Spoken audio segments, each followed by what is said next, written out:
ਇੱਥੇ ਆ ਕੇ ਮੈਨੇ ਇਸ ਕਾਨਫਰੰਸ ਦੇ ਵਿੱਚ ਦੇ ਬਹਾਨੇ ਨਾਲ ਆ ਕੇ ਮੈਂ ਇੱਥੇ ਬਹੁਤ ਕੁਝ ਸਿੱਖਿਆ, ਬਹੁਤ ਕੁਝ ਮੈਂ ਨਾਲ ਲੈ ਕੇ ਚੱਲੀ ਹਾਂ।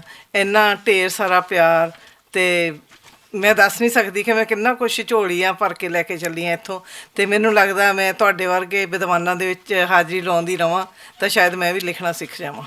ਗੱਲ ਵੰਡ ਦੀ ਹੋ ਰਹੀ ਹੈ, ਮੈਂ ਸੋਚਿਆ ਮੈਂ 2 ਲਾਈਨਾਂ ਵੰਡ 'ਤੇ ਬੋਲਦੀ ਹਾਂ।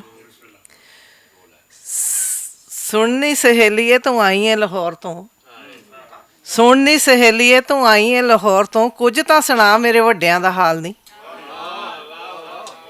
1947 ਵਿੱਚ ਜਿਹੜੇ ਛੱਡ ਆਏ ਸਾਂ ਪਿੱਛੇ, ਤੜਫਦੇ ਰਹੇ ਪਰ ਆ ਨਾ ਸਕੇ ਨਾਲ ਨਹੀਂ। ਵਿਛੋੜੇ ਵਾਲੇ ਤੀਰ ਤਾਂ ਦੋਹੀਂ ਪਾਸੇ ਵੱਜੇ ਸਨ, ਵਿਛੋੜੇ ਵਾਲੇ ਤੀਰ ਤਾਂ ਦੋਹੀਂ ਪਾਸੇ ਵੱਜੇ ਸਨ, ਪਰ ਉਦੋਂ ਸਾਡਾ ਕਿਸੇ ਪੁੱਛਿਆ ਨਾ ਹਾਲ ਨਹੀਂ। ਮਾਵਾਂ ਨੇ ਪੁੱਤ ਉਦੋਂ ਝੋਲੀਆਂ 'ਚੋਂ ਸੁੱਟ ਦਿੱਤੇ, ਪਿਛਾਂ ਭੌਂ ਕੇ ਵੇਖੇ ਨਹੀਂ ਸੀ ਲਾਡਲੇ ਜਾਂ ਲਾਲ ਨਹੀਂ।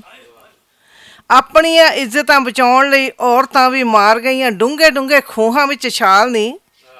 ਘਰ-ਬਾਰ ਗਹਿਣਾ ਗੱਟਾ ਕੋਠੀਆਂ ਵੀ ਛੱਡ ਆਏ, ਘਰ-ਬਾਰ ਗਹਿਣਾ ਗੱਟਾ ਕੋਠੀਆਂ ਵੀ ਛੱਡ ਆਏ, ਕੁਝ ਵੀ ਚੁੱਕ ਕੇ ਲਿਆ ਨਾ ਸਕੇ ਨਾਲ ਨਹੀਂ।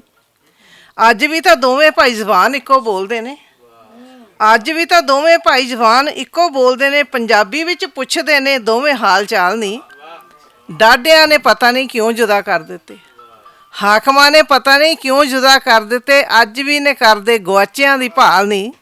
ਸ਼ਾਲਾ ਫਿਰ ਕਦੋਂ ਇਹ ਇੱਕਮ-ਇੱਕ ਹੋਣਗੇ, ਮਨਜੀਤ ਦੇ ਅੰਦਰ ਰਹਿੰਦਾ ਇਹੋ ਹੀ ਸਵਾਲ ਨਹੀਂ, ਮਨਜੀਤ ਦੇ ਅੰਦਰ ਰਹਿੰਦਾ ਇਹੋ ਹੀ ਸਵਾਲ।